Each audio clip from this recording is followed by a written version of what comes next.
Ψηφίζω εδώ και νοιάζομαι για τον Πύργο, τον αγάπαγα τουλάχιστον. Σε αυτές τις δύσκολες στιγμές, μπορεί σε 5, 10, 15 μέρες να μην έχω δουλειά. Πάντα είχα στο μυαλό μου ότι ο Πύργος θα είναι το αποκούπι μου, ότι εγώ θα βρω ένα στήριγμα, ότι είναι η πατρίδα μου.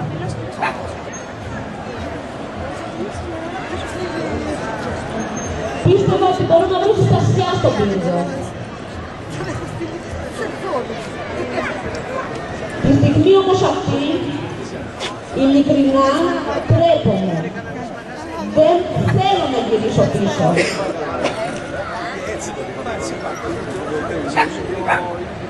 Προτιμώ να μείνω μακριά, να πεινάσω, αλλά να είμαι με ανθρώπους που έχουν συστασιά, που έχουν οργή, που μπορούν να μιλήσουν, να ξεσηκωθούν.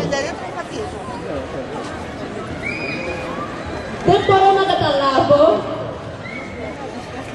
τι κάνουν οι νέοι της ηλικίας μου. Δεν μπορώ να καταλάβω τι κάνουν οι γονείς που έχουν παιδιά. Πώς θα μάθουν τα παιδιά τους. Για στα καφέ.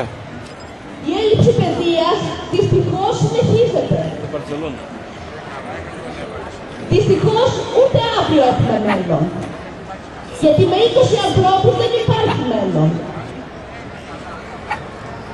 Καλό καφέ.